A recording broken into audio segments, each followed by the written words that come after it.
আরে ভাই, আমার একটা জীবন আছে। পিয়া খান কি কখনো প্রেমে পড়েছে? আমি প্রেম করেছি। মানুষ যখন মন যখন আছে, প্রেম তো জাগতেই পারে। মানুষকে আগে জানেন, তারপরে ভালোবাসার প্রস্তাব দেন, একদিনে দিয়েন না। ভালো লাগাতে তো ভালোবাসা হয়, সেখানে সন্দেহ প্রবণও হয়। আমি দীর্ঘদিন ঢাকা ইউনিভার্সিটি থেকে টাকা কালেকশন করেছি। সবাইকে স্বাগত জানাচ্ছি আড্ডা উইথ রায়ান। আবারও নতুন একটি পর্বে চলে এসেছি এবং আজকে যে পর্বটি সেটি আসলে একটি বিশেষ পর্ব, কারণ একজন ব্যতিক্রমী মানুষ, যিনি আমাদের এই সমাজ ব্যবস্থা যেভাবে চলছে সেই জায়গা থেকে তিনি নিজেকে গতানুগতিকভাবে না রেখে তার নিজের মধ্যে যে চেতনা আছে সেই চেতনা দিয়েই নিজেকে প্রতিষ্ঠিত করার চেষ্টা চালিয়ে যাচ্ছে। দর্শক, আমাদের সাথে যিনি রয়েছেন, আমরা তার মুখ থেকেই তার পরিচয়টা শুনতে চাচ্ছি। আসসালামু আলাইকুম, আমি প্রিয়া খান, হোম ডিস্ট্রিক্ট ঢাকাতে, জন্মস্থান সাভারে, বেড়ে ওঠা টাঙ্গাইলে। তো সর্বোপরি আল্লাহর রহমতে ভালো আছি। একটা বিষয় জানতে চাই, ভালো লাগার বিষয়গুলো কখনো ঘটে কিনা, বা সেটা আসলে কি? না, ভালো লাগার বিষয় তো হবে। মানুষ যখন মন যখন আছে, প্রেম তো জাগতেই পারে। তো ভালো লাগার বিষয় হচ্ছে সবার ভালোবাসা বেশি থাকতে চাই আমি, একজনের ভালোবাসায় না। একপেক্ষিক ভালোবাসা কখন হয়েছে? একপেক্ষিক ভালোবাসা অনেকে হয় ভাই, সেটা হচ্ছে সন্দেহপ্রবণ ভালোবাসা, যেটা মানুষের জন্য কোনোভাবেই কাম্য নয়। সন্দেহপ্রবণ ভালোবাসা টিকে না, সেটা আমার খাতিরে হোক, আপনার খাতিরে হোক, একটা মেয়ের খাতিরেই হোক। পিয়া খান কি কখনো প্রেমে পড়েছে? আমি প্রেম করেছি। হ্যাঁ, প্রেম করেছি। কেমন ছিল সেই প্রেমটা? ওই যে বললাম, সন্দেহপ্রবণ ভালোবাসা। সন্দেহ করতো? হ্যাঁ। কতদিনের প্রেম ছিল সেটা? আমার ভাই হোক, বন্ধু হোক, আমার এখানকার সহপাঠিকা হোক, বা আমার কর্মসংস্থানের এক ভাই বন্ধু হোক, যদি কেউ ফোন দিল, কেউ যদি সেটা নিয়ে সন্দেহ করে, এর সামনে লজ্জাজনক কোনো কিছু হয় না। তা তো অবশ্যই, এটা আমরা দেখছি। আমার একটা ফ্যামিলি আছে, যে আমার বাড়ি গেলাম, আমার বাবা আছে, বোন আছে, ভাই আছে, ভাইস্তারা আছে, বা চাচাতো ভাইরা আছে, তাদের সাথে আড্ডা দিলাম। সে আমাকে ভিডিও কলে দেখলাম তাদের সাথে কেন আড্ডা দিচ্ছি। আরে ভাই, আমার একটা জীবন আছে। অবশ্যই। আমি দীর্ঘদিন ঢাকা ইউনিভার্সিটি থেকে টাকা কালেকশন করেছি। এখানে শতকরা 50 জনের কাছে আমার নাম্বার থাকতে পারে, তারা আমার কল দিয়ে আমার খবর নিতেই পারে। সেটা বলে তার সন্দেহ করার তো কিছু নেই। পিয়া খান কি এখন প্রেমের মধ্যে আছে? না, আমি বেরিয়ে আসছি ভাই। এই যন্ত্রণাময় জীবন মানুষের না থাকাই ভালো। প্রেম করতে ইচ্ছে করে এখন? না, আর না, অনেক হয়েছে। না, বয়স তো আর যে খুব বেশি হয়েছে। আমার বয়স অনেক হয়েছে ভাই, 41 রানিং, দেখে মনে হচ্ছে না। সেটাই বললাম। তো এই প্রেমের মধ্যে আসলে এই প্রেমগুলো কিভাবে হয়? ভালো লাগাতে তো ভালোবাসা হয়, সেখানে সন্দেহ প্রবণও হয়। তা আমার কথা হচ্ছিল, আপনারা যারা ভার্সিটিতে পড়েন বা ভার্সিটিতে যাতায়াত করেন, সর্বস্তরের জনগণের কাছে আমার একটা আবেদন থাকবে, মানুষকে আগে জানেন, তারপরে ভালোবাসার প্রস্তাব দেন, একদিনে দিয়েন না। আগে তার সাথে চলেন, তার ক্যাটাগরি বুঝেন, তারপর তাকে ভালোবাসার মন লেনদেন করেন, তা না হলে কষ্ট ভোগ করে যেতে হবে। অসংখ্য ধন্যবাদ। আজকে এই আড্ডা উইথ রায়ান এটি পর্বটি আসলে সাজিয়েছি যে এই কারণে, যে একজন মানুষ সে চাইলে অনেক কিছু করতে পারে, সেই জায়গাটা থেকে সে এটা করার মতো পারে, কিন্তু তাকে সহযোগিতা করতে হবে। সহযোগিতা সহনির্ভীলতার কাজ, মানুষ সহযোগিতা করবে, এটা হচ্ছে মানুষের ধর্ম। তা আমার কথা হচ্ছে, আমার গুরু, নান গুরু, দাঁত গুরু যারা আছে, বা আমার হিজরা কালচার যারা আছে, যারা পেশাটা করতে চায় তারা পেশাটা করবেন, আর যারা পেশাটা না করতে চায়, যারা বেরিয়ে আসতে চায়, তাকে বেরিয়ে আসার সুযোগ করে দিতে হবে। এবং যদি কেউ কর্মসংস্থানে করতে চায় বা জব করতে চায়, যেটা করতে চায়, তাকে দেশের আমদানিতে সহযোগিতা করতে হবে, তাকে সহযোগিতা করতে হবে। তাদের সমাজে একটা অংশ ভাবতে হবে। আমরা কেউ সমাজের বাইরে নই, আমরা কেউ রাষ্ট্রের বাইরে নই, দেশের বাইরে নই। যদি আমরা রাষ্ট্রের একজন হয়ে থাকি, সমাজের মধ্যে একজন হয়ে থাকি, অবশ্যই আমাদের সমাজের ভাই বোন হিসেবে আমাদের গ্রহণ করে নিই। আমি ঢাকার শাহবাগ থানার মুক্তা হিজরার আন্ডারে আছি, আমার হিজরা পল্লীতে। সেখান থেকে বেরিয়ে আসাটা হচ্ছে আমার যে গুরমা আছে মুক্তা হিজরা, উনি খুব সহজ সরল একটা মানুষ, এবং ঢাকা শহরে সর্বদাই সব থানাতে হিজরাদের আছে, হিজরা গুরমারা আছে। আমার গুরমার মতো হবে না, সেটা আপনারা বলতে পারেন যে আমি মনে আমার গুরমার জন্য একটু ভাবতে বলছি, আসলে তা না। উনি আমাকে থাকতে হবে, রাখতে হবে, জোর জবরদস্তি, ওনার কোনো বাধা নিষেধ ছিল না। আমি দীর্ঘদিন এই টিএসসিতে কালেকশন করে বেরিয়েছি, আমাকে সবাই এখানে চিনে, ঢাকা ইউনিভার্সিটির সবাই চিনে আমাকে প্রিয়া খান নামে, এবং বাংলাদেশে এখন বাংলাদেশে সবাই আমাকে চেনে, এটা উদ্যোক্তা হিসাবে। তো উদ্যোক্তা হিসাবে চেনার আগে হচ্ছে আমি একজন কি বলবো, স্বেচ্ছাসেবক হিসাবে ছিলাম। দীর্ঘদিন বিহান্নলার আন্ডারে আমি কাজ করেছি, সেটা ঢাকা ইউনিভার্সিটির একটা সংগঠন, তাতে আমি দীর্ঘদিন কাজ করেছি। গত করোনাতে কাজ করেছি, শুধু আমাদের জনগোষ্ঠীর জন্য না, বাংলাদেশের আন্দোলনতার জন্য। আপনারা বিভিন্ন গণমাধ্যমে দেখেছেন যে ঢাকা মেডিকেলে যখন আর করোনা আক্রান্ত মানুষ ছিল বা কারো বাজার নেওয়া দরকার ছিল, তখন কিন্তু আমাদের মতো আমার মতো আমি আরও 9 জন হিজড়া মিলে, টোটাল 10 জন হিজড়া এবং 6 জন ভাই 16 জন মিলে আমরা সেই সেবাটা দিয়েছি। তার থেকে বেরিয়ে এসে আবার আমার উদ্যোগ ছিল আমি একটা দোকানদারি করে খাবো। বিভিন্ন আমি 2016 সাল থেকে চেষ্টা ছিল আমার যে আমি একটা কর্মস্থল হবো, একটা কর্মমুখী মানুষ হবো, আমার আন্ডারে 5,000 মানুষ কাজ করবে, এটা আমার ইচ্ছা ছিল। সেই ইচ্ছা পূরণ হয়েছে।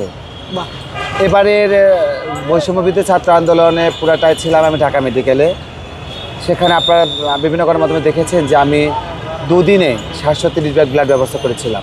শুধু আমি না, আমার গুরুমা মুক্তাহিদা ছিল, আমার আরও 4টা মেয়ে ছিল। সেখানে আমার এক মেয়ে বৈশাখী ছিল, নদী ছিল, হাবিবা ছিল, মুগ্ধ ছিল। এই যে করাটা, এটা দেশের জন্য করা, এটা আমাদের জন্য না। দেশের জন্য কেন করা? আমরা দেশের একটা মানুষ।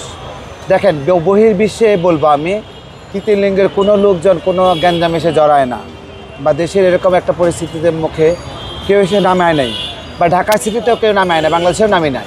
যখন আমরা নেমে আসছি, যখন বৈষম্যবিরোধী ছাত্র আন্দোলন শেষ হয়ে গেল, তখন আমার কমিটির লোকজন নামে আসছে। তখন আমার দক্ষিণ পূর্বাঞ্চল যখন পানি নিচে তলিয়ে গেল বন্যার্থের জন্য, তখন নেমে আসে। তার আগে কিন্তু কেউ নামে নাই।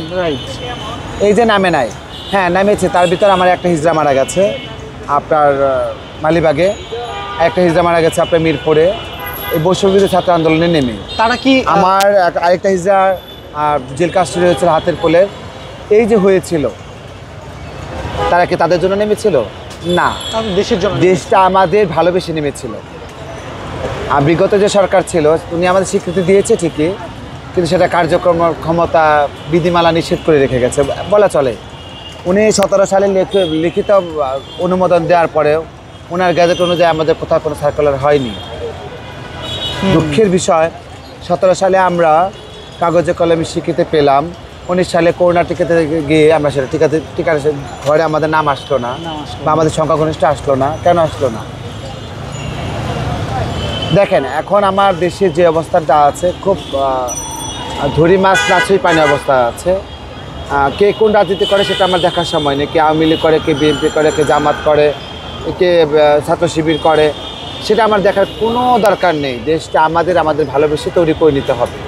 আপনার কাছে একটু প্রশ্ন রাখতে চাই, সেটা হচ্ছে এই যে ঢাকা ইউনিভার্সিটির মধ্যে আপনি আগে টাকা কালেকশন করতেন, সেই জায়গা থেকে এসে একদম ঠিক টিএসসির সন্নিকটে একদম মাঝখানে যে দোকানটি রয়েছে, সেটি এখন আপনি পরিচালনা করছেন। এই উদ্যমী চেতনাটা কি? সেটা তো বললাম 2016 সাল থেকে চেষ্টা করতে করতে 2024 এসে পেলাম। কেন পেলাম? আমি আমার কিছু সামাজিক কার্যকলাপ দেখে, ঢাকা ইউনিভার্সিটির ভাইয়েরা, সাংবাদিক ভাইয়েরা আছেন, ছাত্র ভাইয়েরা আছেন, বোনেরা আছেন, আমি তাদের কাছে রিকোয়েস্ট করি যে আপা আমার হাত পাততে মনে চায় না, যদি পারেন আমাকে একটা বসার জায়গা করে দেন। সেটা যেখানেই হোক, যেন আমি হাত না পেতে খাই। যারা হাত পাততে কিছু তারা হাত পাতুক, তাতে আমাদের কোনো বাধা নিষেধ নাই। আমার হাত পাততে লজ্জা লাগে। এখানে যারা আছে সবাই জানে যে আমি হাত পাতলে বোধ খুব সম্মানের সহিত মানুষের কাছে সম্পর্কটা রেখেছি। হ্যাঁ হ্যাঁ, সেটা আমিও কেউ দিলে দিয়েছে, না দিলে না দিয়েছে। আমার কথা হচ্ছে হলো যে আমার বাবা, আমার ভাই, আমার নিজের জমানো টাকা কারো কাছে রাখে আসি নাই যে জোর জবরদস্তি আমাকে নিতে হবে।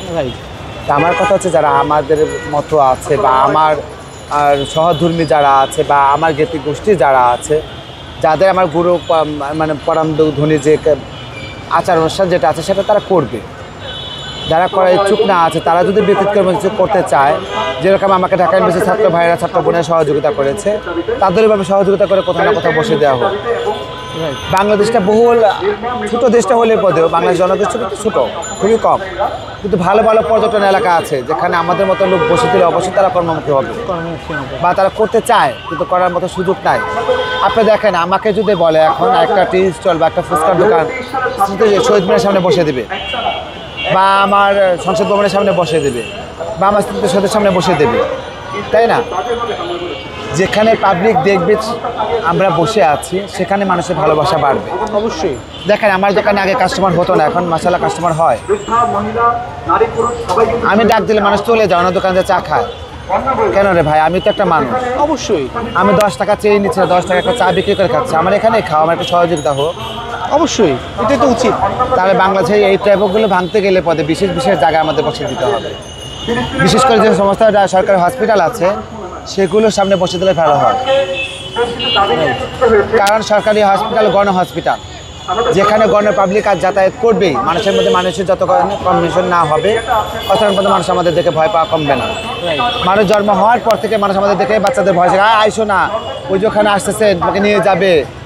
হ্যাঁ, এরকমটা তো এই যে একটা ভয় মানুষের ভিতরে জন্ম থেকে ধরে দেওয়া হয়, এটার উপর থেকে মানুষকে বের করে নিয়ে আসতে হবে। রাইট। অসংখ্য ধন্যবাদ আজকে অনেক মূল্যবান সময় সেই জায়গা থেকে আমাদের কিছু সময় দেওয়ার জন্য। এবং দর্শক, আপনাদেরকে বলতে চাই, যারা ঢাকা ইউনিভার্সিটির এই টিএসসিতে আসবেন তারা অবশ্যই এই পিয়া খানের যে টি স্টলটি রয়েছে সেখানে আসবেন এবং তার দোকান থেকে অবশ্যই চা খাবেন। এবং আমি এখন যেখানে আছি, আমার পিছনে হচ্ছে টিএসসি এবং পায়রা চত্বর, ঠিক তার একদম মাঝ বরাবরই হচ্ছে কিন্তু তার দোকান। যে কাউকে বললে আপনারা এই জায়গাটিতে এসে পিয়া খানের যে চায়ের দোকানটি আছে সেখান থেকে চা খেতে পারবেন। তো আজকে বিদায় নিচ্ছি। অবশ্যই আমার এই চ্যানেলটি লাইক এবং সাবস্ক্রাইব করে সাথে থাকবেন এবং সেই সাথে আপনার মূল্যবান মতামত এবং কী ধরনের ভিডিও আপনারা দেখতে চান সেটি আমাদের কমেন্ট সেকশনে জানাবেন এবং সেই ধরনের টপিক নিয়ে আপনাদের সাথে আবারও অন্য কোনো পর্বে কাউকে নিয়ে হাজির হব। সবাই ভালো থাকবেন, সুস্থ থাকবেন। আল্লাহ হাফেজ।